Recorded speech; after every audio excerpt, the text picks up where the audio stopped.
Hi and welcome to this video where I'm going to take a closer look at the Teradek Bolt 500 DSMC2.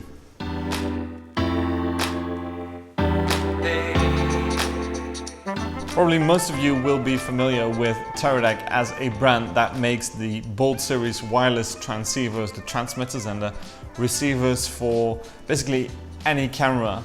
But one of the issues, if you can call it an issue, is that you have to mount the Bolt transmitter on your camera. And normally you would attach a bolt with a magic arm, but now Teradek has specific bolt units where this bolt module is being attached on the back of your camera, and then you put your V-lock expander from RED on the bolt itself.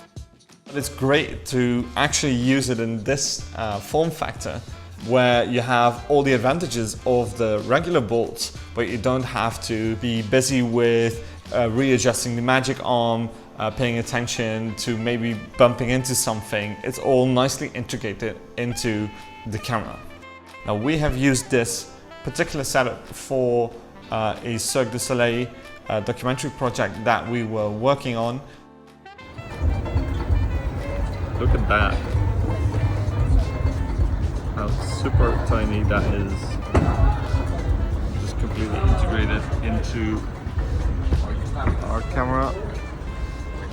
Now the only thing that happens is that the DSMC2 Bolt will take the HDMI monitor path of the camera, and therefore it will render your HDMI output on your V-lock expander useless. Or it will do that with the left side of the EVF LCD. So that means that you have one less image path to use.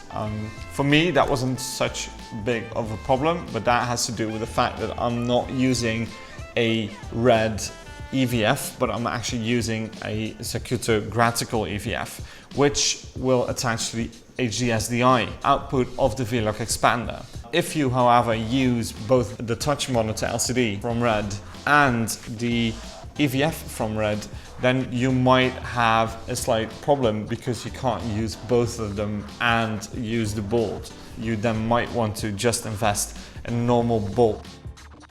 Range-wise, you have the same three options as the regular bolt range. So you have a Bolt 500, 1000 and 3000. These numbers mean feet. So depending on the type of production you have and the type of range you need in your typical productions, you could choose a bolt that fits your needs. The DSMC2 bolt module is compatible with the Bolt XT and LT receivers of the same range. So this is something to pay attention to. If you already have receivers, then you probably want to have the same range Bolt DSMC2 module.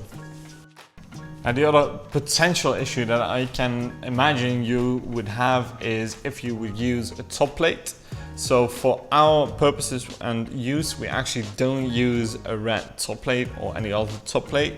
But if you use one, then sometimes the top plate actually comes out a bit further from the back, and the bolt module actually has two antennas. This means that these antennas can be blocked and you can't actually put them on.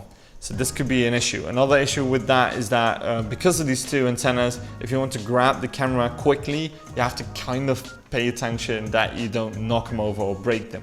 Top tip, just keep a few spares so you never have the situation where an antenna breaks and you can't go on. And in that sense, it's actually easier to use this module because you don't have to rely on cables anymore. So should you buy into this Bolt DSMC2 module? Well, I think that it has some advantages over a regular Bolt transmitter if you're a RED DSMC2 user, owner, operator. And that has largely to do with just a more integrated system, which is so much nicer to work with. Now, if you're not so sure if you will stay on this DSMC2 body, then you would probably be better off with just a regular Bolt transmitter because it will give you more flexibility in the cameras that you can use. For me, it might be something to consider to actually buy into, especially because we used the RED body and the RED DSMC2 bodies basically on every production, and we also use bolts on almost every production.